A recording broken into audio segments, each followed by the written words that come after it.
নমস্কাৰ ষ্টুডিঅ'ত মই নেত্ৰজিৎ বৰা মাত্ৰ কেইটামান মুহূৰ্ত তাৰ পাছতেই শপত গ্ৰহণ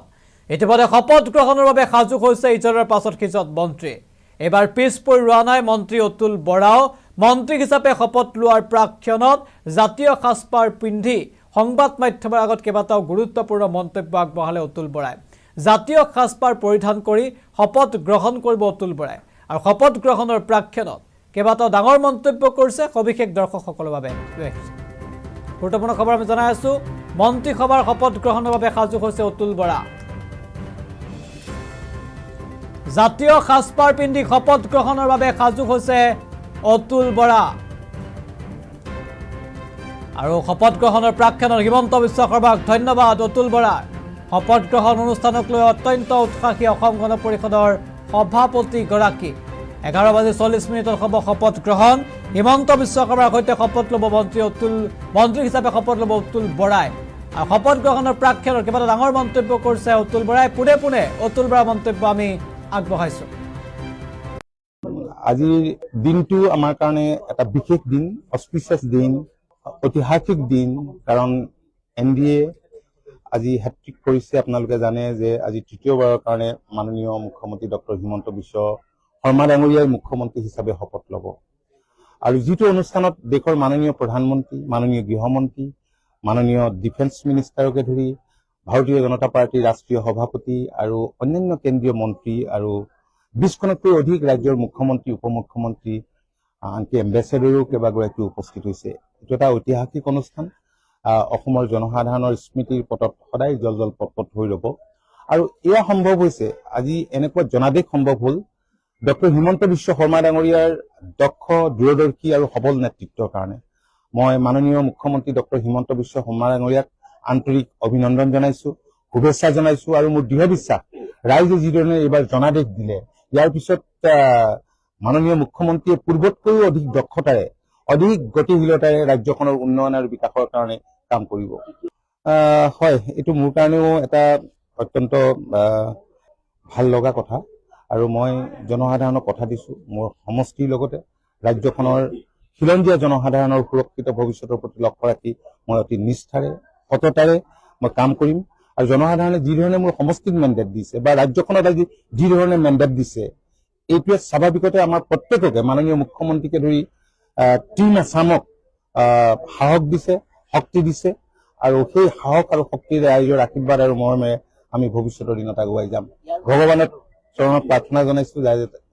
আমি ভালদৰে কাম কৰিব পাৰো নাই মই সেৱা ললোৱে মই গোসাঁই ঘৰ আছে ইয়াত সেৱা লওঁ সেৱা লৈ আহিলো আৰু ভগৱানৰ ওপৰত মোৰ অগাধ বিশ্বাস আছে আৰু যি হয় ভগৱানে কৰে কৰিবলগীয়া বহুত আছে কাৰণ যোৱা 5টা বছৰত বহুতখিনি আধাৰশিলা কৰিছে বহুত ডাঙৰ ডাঙৰ আঁচনি আধাৰশিলা হৈছে আৰু যিবিলাক যোৱা 21ৰ আৰম্ভণিতে আধাৰশিলা কৰিছিল বহুতখিনি ইতিমধ্যে শুভ উদ্বোধন কৰিছে গতিকে এই 5টা বছৰ মই ভাবো যে অসমৰ জনসাধাৰণে এটা সোণালী দিন অসমৰ মই ভাবো যে সামাজিক জীৱনত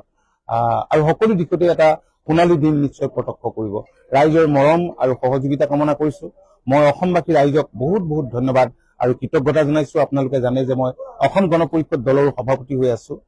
অসম গণ পৰিষদ দল ভাৰতীয় জনতা পাৰ্টীৰ পুৰণা মিত্ৰ আৰু যোৱা 3টা টাৰ্মতে আমি এনডিএৰ বিজেপি নেতৃত্বাধীন মিত্ৰজোঁটৰ চৰকাৰৰ অংশীদাৰ হৈ আছো আৰু ৰাইজে যোৱা নিৰ্বাচনটোত যেনেধৰণে আমাকো মেণ্ডেট দিলে বহুতেই বহু ধৰণৰ সমালোচনা কৰিছিলে ইমানখন চিট পাব ইমানটো হ'ব কিন্তু তাৰ বিপৰীতে মইতো কৈ আছিলো যে আমি ডাবল ডিজিট আমি লাভ কৰিম আৰু হয় ডাবল ডিজিট আমি পালো গতিকে মই অসমৰ জনসাধাৰণকো ধন্যবাদ জনাইছো আৰু মুখ্যমন্ত্ৰী ডাঙৰীয়াক আজি আমাৰ ওপৰত যি ট্ৰাষ্ট বিশ্বাস স্থাপন কৰি তেখেতে যেনেধৰণৰ আজিৰ দিনটোতে ঐতিহাসিক দিনটোতে আমাক মন্ত্ৰী হিচাপে যি দায়িত্ব দিবলৈ আগবাঢ়িছে মই তেখেতকো মই অন্তৰেৰে আন্তৰিকতাৰে মই বহুত বহুত ধন্যবাদ জনাইছো আৰু কৃতজ্ঞতা জনাইছো ভাৰতীয় জনতা পাৰ্টীৰ সমূহ কৰ্মকৰ্তা ৰাষ্ট্ৰীয় সভাপতিকে ধৰি ৰাজ্যিক নেতৃত্ব অমিত শ্বাহ ডাঙৰীয়া মই সকলোকে বহুত বহুত ধন্যবাদ আৰু কৃতজ্ঞতা জনাইছো আৰু আপোনালোকে জানে যে আমাৰ লগত সন্মিলিত গণশক্তি বিপিএফ আছে মই মিত্ৰ দলসমূহৰ যিসকল কৰ্মকৰ্তাই যোৱা নিৰ্বাচনটোত অগাধ অত্যন্ত পৰিশ্ৰম কৰিলে কঠোৰ পৰিশ্ৰম কৰিলে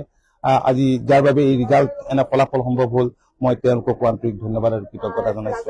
নাই প্ৰথম কথা হ'ল যে মই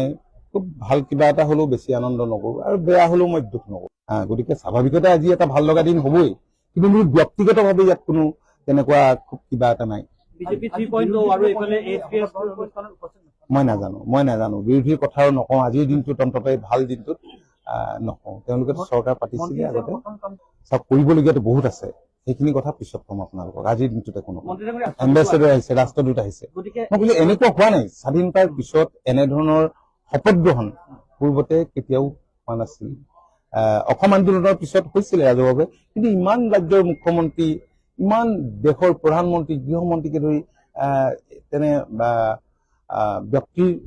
উপস্থিতি আমি প্ৰত্যক্ষ কৰা নাছিলো। এইটোৰ পৰা বিনিয়োগৰ বা পৰ্যটনৰ ডেফিনেটলি সুবিধা হ'ব। পৰ্যটনৰ ক্ষেত্ৰত আমাৰ সুবিধা হ'ব, বিনিয়োগত সুবিধা হ'ব। এডভান্টেজ আছামৰ জৰিয়তে ৰাজ্যখন ঔদ্যোগিকৰণৰ দিশতো দ্ৰুতগতিত ধাৱমান হৈছে। মুখ্যমন্ত্ৰীৰ সপোন যে আমাৰ ৰাজ্যখন দেশৰ অগ্ৰণী 5খন ৰাজ্যৰ তালিকাত অন্তৰ্ভুক্ত হ'ব লাগে, আৰু সেই লক্ষ্যলৈ